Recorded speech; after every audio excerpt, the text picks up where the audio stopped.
अस्सलाम वालेकुम। We had started the pediatric CVS जिसमें हमने डिस्कस किया था अबाउट द दो हमने चीज़ें देख ली थी, ट्रांसपोजिशन ऑफ ग्रेट आर्टरीज और ट्रंकस आर्ट्रियोसिस। नेक्स्ट जो हमारा टॉपिक है दैट इज़ ट्राइकस्पिड एट्रेसिया। ये इतनी इंपॉर्टेंट नहीं है, बस इसमें ये होता है कि जो ट्राइकस्पिड वॉल्व होता है ना, उसका एट्रेसिया मीन्स वो बनेगा ही नहीं, उसकी एब्सेंस होगी। ठीक है, तो ट्राइकस्पिड वॉल्व इज एब्सेंट, इसको क्या कहते हैं? Tricuspid atresia. अब क्या होगा कि ट्राइकस्पिड वॉल्व जो नहीं बनेगा, इसका मतलब राइट एट्रियम का ब्लड जो है वो राइट वेंट्रिकल में नहीं जाएगा, जिसकी वजह से राइट वेंट्रिकल जो होगा दैट विल बी हाइपोप्लास्टिक, मतलब उसकी सही तरह से डेवलपमेंट नहीं होगी। तो अब राइट एट्रियम का ब्लड राइट वेंट्रिकल में तो जा ही नहीं सकता, तो हमें ऐसा क्या करना पड़ेगा कि वो हार्ट में आ जाए किसी तरह ब्लड। हमें होना चाहिए क्या? एट्रियल सेप्टल डिफेक्ट होना चाहिए। एट्रियल सेप्टल डिफेक्ट से क्या होगा कि राइट एट्रियम का जो ब्लड है वो राइट वेंट्रिकल में तो नहीं जा सकता, लेकिन एट्रियल सेप्टल डिफेक्ट की वजह से वो राइट एट्रियम से लेफ़्ट एट्रियम में तो जाएगा ना। तो फिर ट्राइकस्पिड एट्रियासिया के जो बच्चे हैं वो तब ही सरवाइव करेंगे जब उनकी अंदर एट्रियल सेप्टल डिफेक्ट होगा। ठीक है, तो ये एक चीज़ होती है। जब वेंट्रिकल सेप्टल डिफेक्ट होगा तो वेंट्रिकल सेप्टल डिफेक्ट से क्या होगा कि, और वेंट्रिकल सेप्टल डिफेक्ट होना जो है ना वो भी एक अच्छी चीज़ होगी इन लोगों के अंदर। क्यों?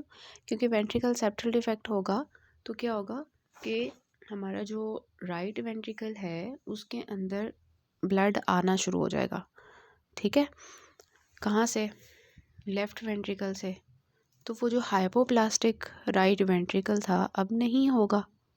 ठीक है, तो दोनों चीज़ें अच्छी बात है कि जो ट्राइकस्पिड एट्रियासिया के लोग हैं उनके अंदर एट्रियल सेप्टल डिफेक्ट हो और वेंट्रिकल सेप्टल डिफेक्ट हो, क्योंकि ट्राइकस्पिड नहीं है, ट्राइकस्पिड वॉल्व नहीं खुला हुआ, तो जिसकी वजह से राइट वेंट्रिकल छोटू सा हो जाएगा, वो किसी काम का निकम्मा रह जाएगा।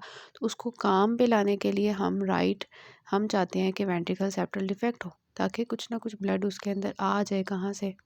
हमारे लेफ़्ट वेंट्रिकल से। और एट्रियल सेप्टल डिफेक्ट हो जाए, अच्छी बात है कि जो राइट एट्रियम का जो ब्लड उसके अंदर फंसा हुआ है राइट वेंट्रिकल में नहीं जा पा रहा, वो लेफ़्ट एट्रियम में चला जाए। तो ये चीज़ होती है ट्राइकस्पिड एट्रेसिया की। बस इतनी बात आपको ट्राइकस्पिड एट्रेसिया की पता होनी चाहिए।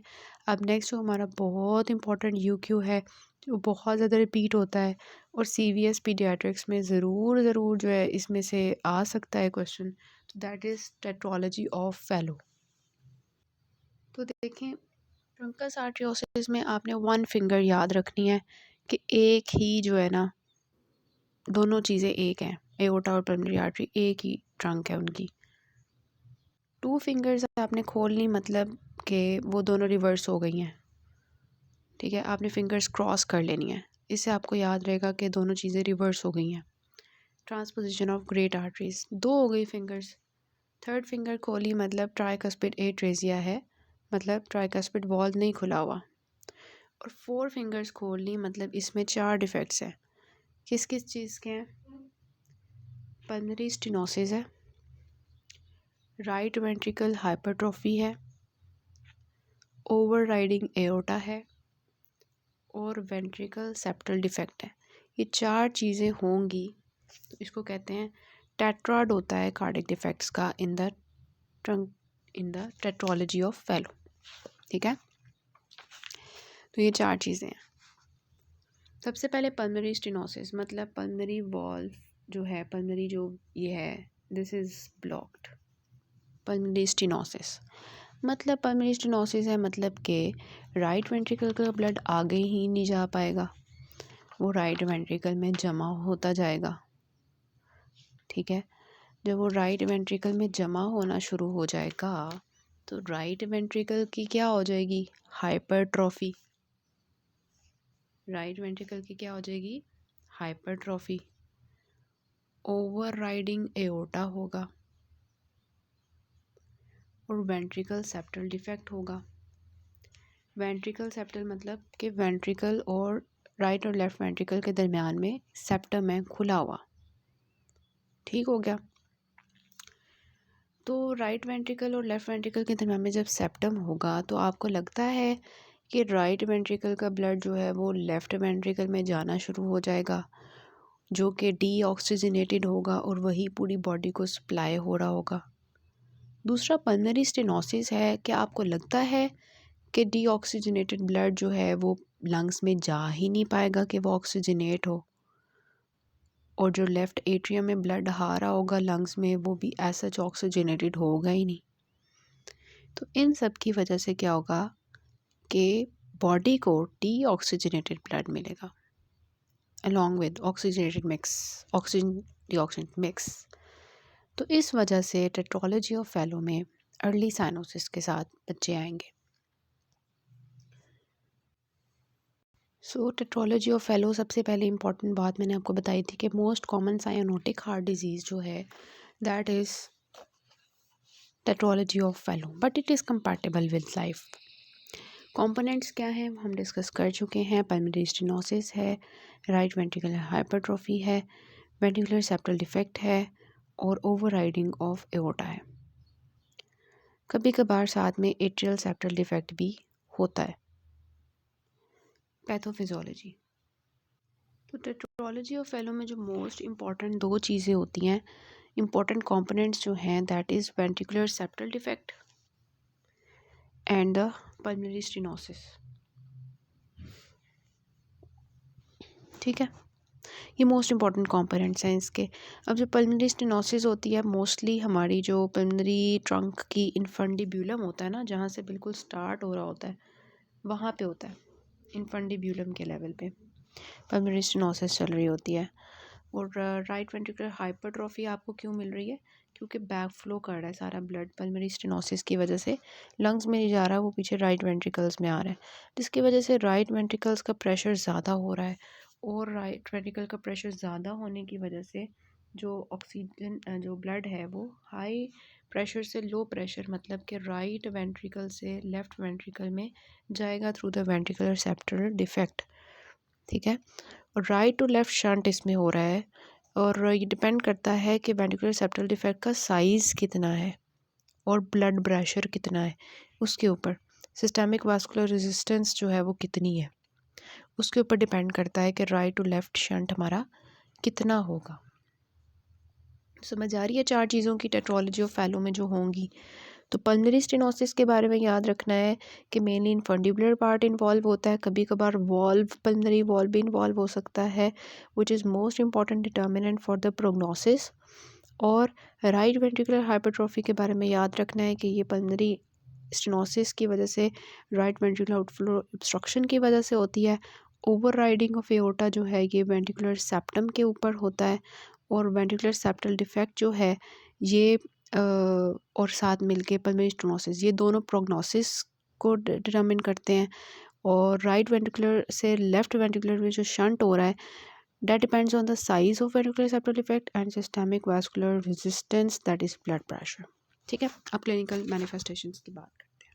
तो ये सारी चीज़ें मैंने आपको पैथोफिजियोलॉजी में एक्सप्लेन कर दी हैं, जो मैंने अभी आपको बताया है। ठीक है, अब इसकी क्लिनिकल फाइंडिंग्स क्या हैं?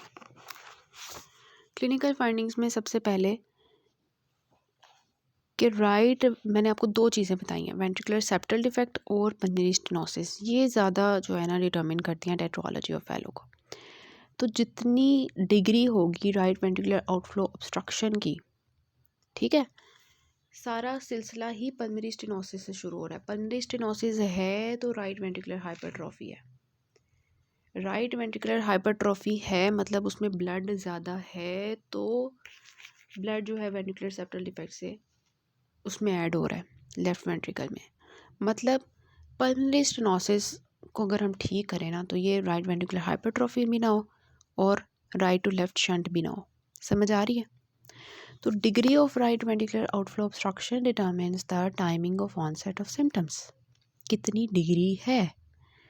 ये भी हो सकता है कि बर्थ पे बेबी बिल्कुल भी साइनोज ना हो, है तो भी cyanotic heart disease, may be वो बच्चा जो है साइनोज ना हो। ठीक है, जब right ventricular outflow tract obstruction होगी तो उसकी वजह से हाइपोक्सीमिया ज़्यादा होगा और साइनोसिस भी ज़्यादा होगी over the first few months and weeks. ठीक है, क्योंकि वो ऑब्स्ट्रक्शन है तो पीछे राइट वेंट्रिकल में ब्लड आ रहा है और वो मिक्स हो रहा है किसमें, राइट टू लेफ्ट शंट के थ्रू लेफ्ट वेंट्रिकल के ऑक्सीजनेटेड ब्लड के अंदर, और वही बॉडी में सप्लाई कर रहा है। तो सारा कल्प्रिट हमारा जो है ना वो पल्मोनरी स्टेनोसिस है। अब जब बच्चे को ऑक्सीजन सप्लाई प्रॉपर नहीं जा रही तो उसकी रिटार्डेड ग्रोथ एंड डेवलपमेंट होगी। ठीक है, growth and development is retarded. उसके बाद जितनी डिग्री ऑफ साइनोसिस होगी उतनी ही बच्चे को फिंगर्स पे क्लबिंग होगी, नेल्स पे जो क्लबिंग होती है, डिजिटल क्लबिंग, और जितनी ज़्यादा साइनोसिस होगी उतना ज़्यादा बच्चे से सांस नहीं लिया जाएगा, डिस्निया होगा, शॉर्टनेस ऑफ ब्रेथ होगी। ठीक है, तो क्लबिंग, डिस्निया। अब ये होता है कि होगा क्या, बच्चे जो है ना, जैसे 1 साल का बच्चा है, टॉडलर्स हैं जो ऐसे रिंग रिंग के चल रहे होते हैं, अब वो थोड़ी देर के लिए जो है क्या होगा कि वो खेले कूदेंगे, इधर उधर भागे मूंगेंगे, फिर क्या होगा, उनको जब सांस नहीं लिया जा रहा होगा तो वो स्क्वाटिंग पोजीशन में, स्क्वाटिंग पोजीशन समझ आती है, स्क्वाटिंग पोजीशन में बैठेंगे तो उनको सुकून मिलेगा। ठीक है, तो आपको माँ बताएगी कि ये बच्चा है मेरा, ये इधर उधर खेल रहा होता है, लेकिन फिर ना इसको सांस में मसला होना शुरू हो जाता है, ब्लू होना शुरू हो जाता है, तो ये ना ऐसे स्क्वाटिंग पोजीशन में बैठ जाता है, नीचे ऐसे बैठ जाता है, तो उस तरह बैठ जाता है, तो फिर ये रिलीफ मतलब इसको सुकून मिल जाता है। तो होगा क्या, स्क्वाटिंग पोजीशन में क्यों उसको सुकून मिल रहा है वो यहाँ पे बताते हैं।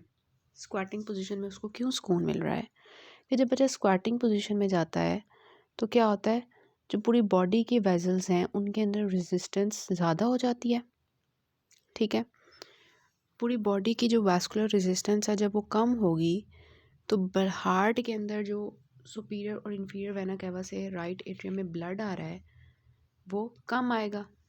ठीक है, कम हो जाएगा, जब कम हो जाएगा तो उसकी वजह से मतलब वीनस रिटर्न जो है वो कम होगा, वास्कुलर रेजिस्टेंस ज़्यादा होने की वजह से। जब वीनस रिटर्न कम होगा तो क्या होगा, राइट हार्ट का जो प्रेशर होगा वो कम हो जाएगा as compare to left heart.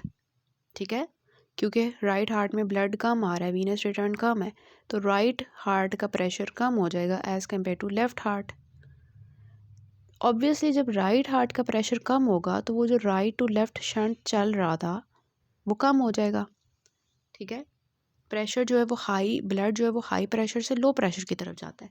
जब यहाँ पे प्रेशर लो है राइट हार्ट में, यहाँ पे प्रेशर हाई हो जाएगा लेफ़्ट हार्ट में, तो वो जो राइट टू लेफ़्ट शंट है वो कम हो जाएगा। ठीक है, और जब राइट टू लेफ़्ट शंट कम होगा मतलब जो ऑक्सीजनेटेड ब्लड है उसके अंदर डीऑक्सीजनेटेड ब्लड कम जाएगा, तो जो साइनोसिस थी, वो जो डिस्निया हो रहा था, शॉर्टनेस ऑफ ब्रेथ हो रही थी, वो ठीक हो जाएगी।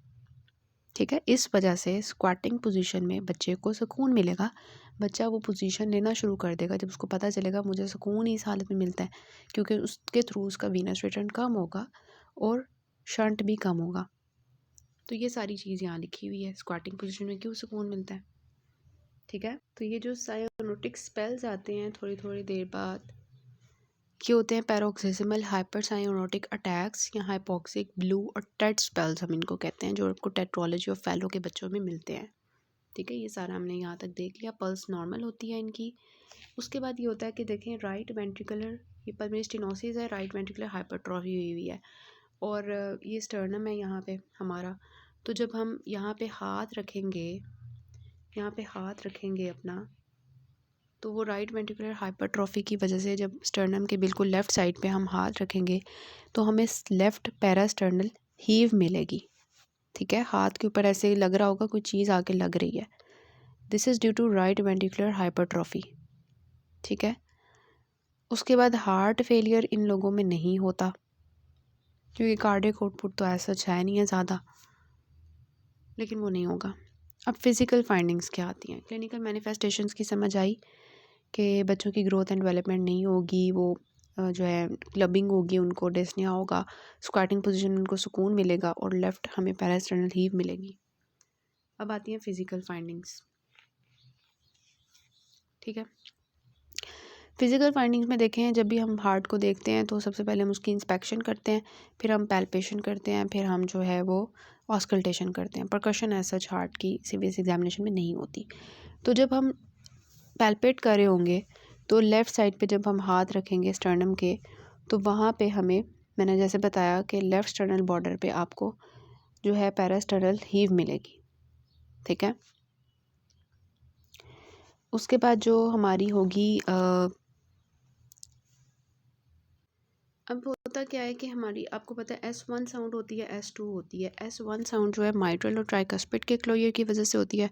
S2 साउंड जो होती है वो एओर्टिक और पल्मोनरी वॉल्व के क्लोयर की वजह से होती है। यहाँ पे माइट्रल और ट्राइकस्पिड का कोई काम नहीं है, हम पल्मोनरी स्टेनोसिस के बारे में बात कर रहे हैं। तो पल्मोनरी स्टेनोसिस जब हुई हुई है और राइट वेंट्रिकुलर हाइपरट्रॉफी हुई है, राइट वेंट्रिकुलर हाइपरट्रॉफी की वजह से मैंने आपको बता दिया हीव मिलेगी, थ्रिल मिलेगी। लेकिन पल्मोनरी स्टेनोसिस की वजह से क्या होगा, S2 साउंड के बारे में हम देखेंगे। S2 साउंड में एओर्टिक और पल्मोनरी कंपोनेंट होता है। ठीक है। तो एओर्टिक एंड पल्मोनरी कंपोनेंट होता है।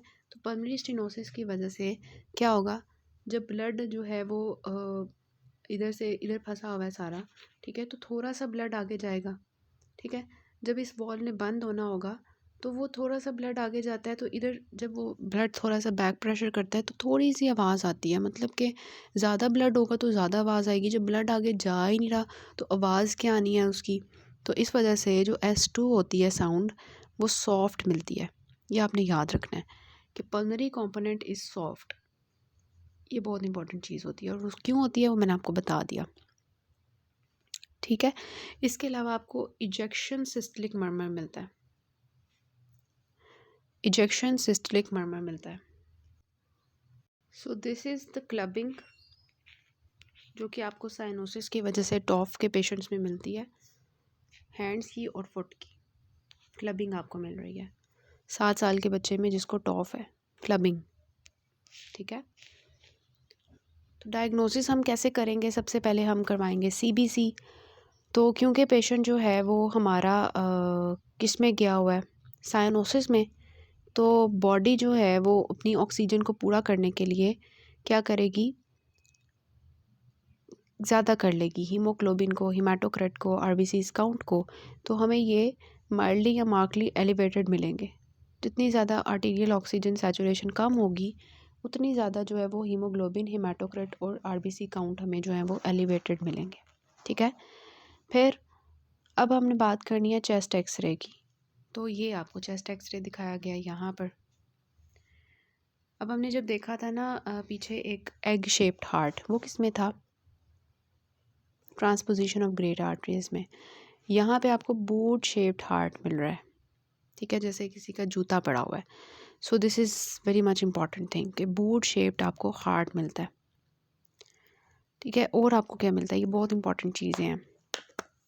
जो एपेक्स ऑफ हार्ट है, एपेक्स ऑफ हार्ट ऐसे ऊपर गया हुआ है, मतलब ऊपर की तरफ लिफ्ट हुआ हुआ है। ठीक है। तो apex of heart is lifted, ऊपर की तरफ लिफ्टेड हुआ होगा। ठीक है। यहाँ पे आपको लंग्स के अंदर कोई वेसल्स नज़र आ रही हैं, ब्लैक ही ब्लैक है सारा कुछ, वेसल्स तो आपको नज़र नहीं आ रही। तो pulmonary vascular markings are diminished. ठीक है। तो ये दो चीज़ें आपने याद रखनी है, एपेक्स लिफ्टेड होती है, इसके अलावा पल्मोनरी वैस्कुलर मार्किंग्स डिमिनिश्ड होती हैं, हार्ट आपको बूट शेप नज़र आता है इन द चेस्ट एक्सरे। उसके बाद ECG, जब भी राइट वेंट्रिकुलर हाइपरट्रॉफी होगी, क्योंकि हमने यहाँ पे देखा हुई भी है, तो उसकी वजह से आपको ECG में राइट एक्सिस डेविएशन मिलती है। फिर इकोकार्डियोग्राफी आपकी वही बता देती है सारा कुछ, जो भी स्ट्रक्चरल एब्नॉर्मलिटी होगी आपको इको में मिल जाएगी कि राइट वेंट्रिकुलर हाइपरट्रॉफी है, पल्मोनरी स्टेनोसिस है, ventricular septal defect, overriding of aorta, ये चार ही जो चीज़ें होती हैं इसके अंदर वो आपको चारों चीज़ें मिल जाती हैं। ठीक है।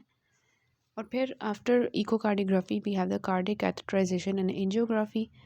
ये आपको जो है कॉरोनरी आर्टरी और पल्मोनरी आर्टरी जो है उनके बारे में बता देगा कि पल्मोनरी आर्टरी की स्टेनोसिस दिखा देगा और कॉरोनरी आर्टरी जो है उसको भी दिखा देगा कि उसमें कोई एब्नॉर्मलिटी तो नहीं है। ठीक हो गया। अब आ जाता है कॉम्प्लिकेशंस। तो कॉम्प्लिकेशंस क्या हो सकती हैं, कॉम्प्लिकेशंस ये हो सकती हैं कि जब भी पेशेंट को हाइपोक्सीमिया है और अनीमिया है, ठीक है, तो उसकी वजह से क्या होगा,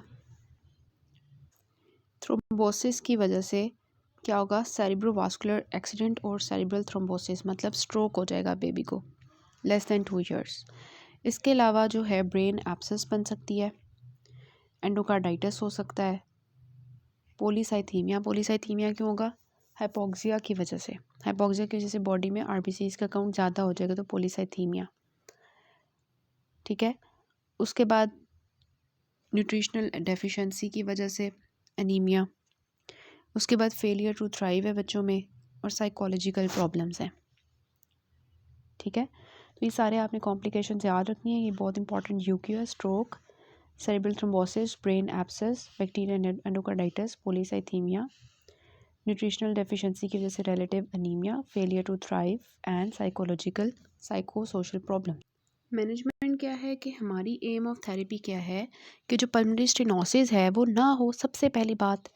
तो पल्मोनरी स्टेनोसिस के लिए हम क्या करेंगे, हमने किसी तरह क्या करना है, पल्मोनरी ब्लड फ्लो ज़्यादा करना है, ठीक है, और हाइपोक्सीमिया को हमने प्रिवेंट करना है, साइनोसिस क्लबिंग नहीं होने देनी, ठीक है।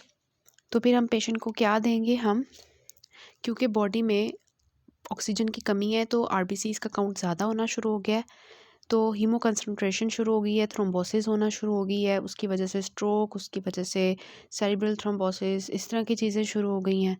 तो हमने उस थ्रोम्बोसिस को रोकने के लिए, हीमो कंसंट्रेशन को रोकने के लिए बच्चे को बहुत ज़्यादा हाइड्रेशन में रखना है, ठीक है।